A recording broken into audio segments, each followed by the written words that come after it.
Okay, magandang araw sa inyong lahat, mga kalalabs, and sa lahat ng ating mga followers and subscribers dito sa ating YouTube channel and sa ating vlog. And anyway, sa mga nakapanood na po ng vlog ko last 2 days ago, marami doon ng mga content na nilagay natin about doon sa pagkamatay ni Miss Jacqueline Jose. Ayan.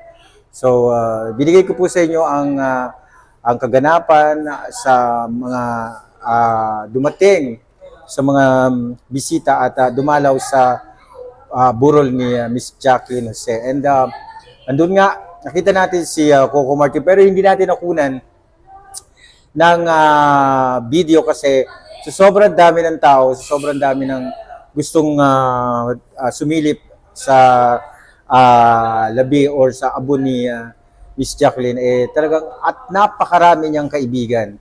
And nakakatuwa dahil ang lahat ng mga taga-industriya ay buhos talaga. So napakarami nakita natin, at ang hindi maalis-alis sa isip ko ay si Cherry Pie Picache kasi very close yan silang dalawa ni Jacqueline since nung nagsisimula pa lang sila. At until now, magkaibigan talaga sila at para silang magkapatid. So, sa bawat may bisita na nakikita ni Jacqueline Jose, ni Cherry Pie Picache, iniiyakan talaga, sorry.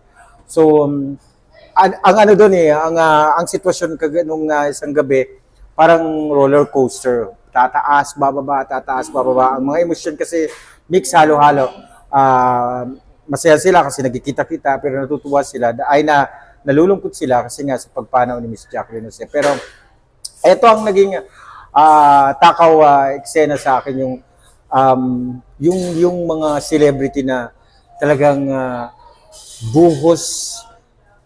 Hindi ko mawari kasi maraming mga artista din na namatay, pero mas marami ang fans kaysa sa artista. So dito, ilan lang ang pinayagan na pumasok at lahat na ay mga kapamilya, mga kamag-anak, at mga artista, celebrity. May mga ibang directors na nandun nakita natin.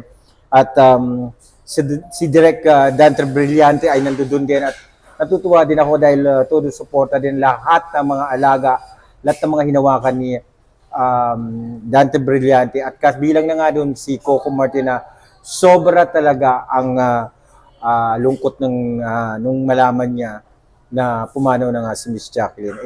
Hindi natin naman masisisi kung bakit kung bakit nalungkot sila dahil very close talaga sila sa isa't isa. So doon na lang tayo mag-focus sa at least sumuporta lahat ng mga artista, mga celebrity na hindi ko pa nakita yan sa ibang mga namatay, mga past na namatay.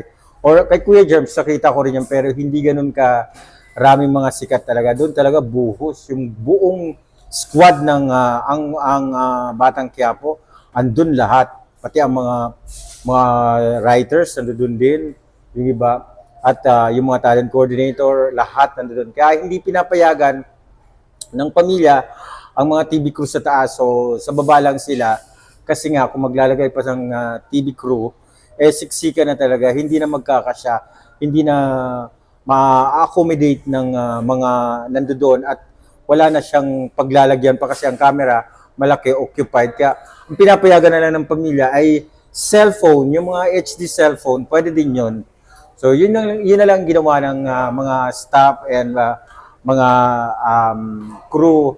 And nakita natin doon, andun ang ABS-CBN, andun ang GMA, andun ang TV5, at lahat ng mga kaibigan natin ng mga nagbablog, na mga reporters din, vlogger reporters, andun din may mga kilala tayo doon na nakasama natin. And blessed lang tayo dahil pinayagan tayo ng pamilya ni Miss Jacqueline, and lahat na nandoon sobra. At si Miss Veronica, yung kapatid ni Miss Jacqueline, ay ando doon siya talaga rin ang abala. Maliban kay Andy, na si Andy iyak, ngiti. So parang hindi mo maano talaga kasi, at saka pag pumasok ka sa loob, ramdam mo yung parang sumisikip yung dibdib mo.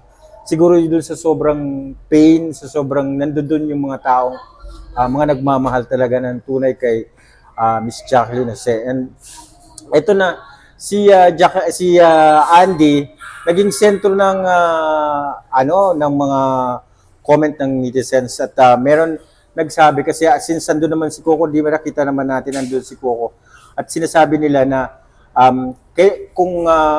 kung sakaling ipagpatuloy daw ang role ni Jacqueline Jose ay pwede naman daw na si Andy Eigenman ang magpatuloy. So pwede ba yon? Pwede ba? Siguro maaaring isama na siya sa Batang Quiapo pero yung ibang role na yon, di ba? Si Andy. So kung bibigyan ng pagkakataon si Andy na maging kasama sa cast ng Batang Quiapo, maaaring ibang role naman, hindi yung role ni ni Miss Jacqueline. So at isa pa lang naging sentro din si Jake Ejercito na nandoon talaga at todo suporta talaga at pati ang pamilya, mga kapatid ni Jake Ejercito ay nandoon. Nakasuporta sa kay Andy. Nakakatuwa dahil silang lahat ay nagsusuportahan at makikita naman natin na talagang ang pamilya na yan ay hindi man nakikita natin pero pag itong mga panahon na ganito ay nakikita natin kung paano sila magsuportahan sa bawat isa. Nakakatuwa. And marami ang natuwa kay Jake dahil sa suporta na pinakita niya. At next naman natin na itatakal ay bakit wala si Philmar at ang mga anak niya ni Andy. So, yan ang ating uusisahin sa next vlog natin. Pero for the meantime, ito muna ang pag-uusapan natin dahil nga sa marami ang natutuwa kay Jake na andun lang siya, tumutulong kay Andy pag entertain ng mga bisita. So, parang para lang silang magkapatid. So, maganda yung ganong relasyon kasi karamihan sa mga nagkaroon ng ganyang relasyon na mag-ex, magkaaway na pero sila parang wala, parang magkapatid lang. So, nakakatuwa lang dahil welcome na welcome at ayos na ayos pa rin sila bago mawala si Miss Jacqueline. So, nakakatuwa, patunay lang na pwede pa lang maging magkaibigan ang mag-ex. Diba? So, yun lang ang i-share ko sa inyo ngayon. Kaya, kung may makukuha pa tayong ibang mga details, ibibigay ko po sa inyo. For the meantime, ito muna. Maraming salamat at kung hindi pa kayo subscribe sa aking vlog, mag-subscribe na po kayo at paki-share na lamang po, paki-like paki-like na lang po para ma-inform kayo pag may mga bago tayong mga ina-upload na mga videos. Maraming salamat, mabuhay po sa ating lahat.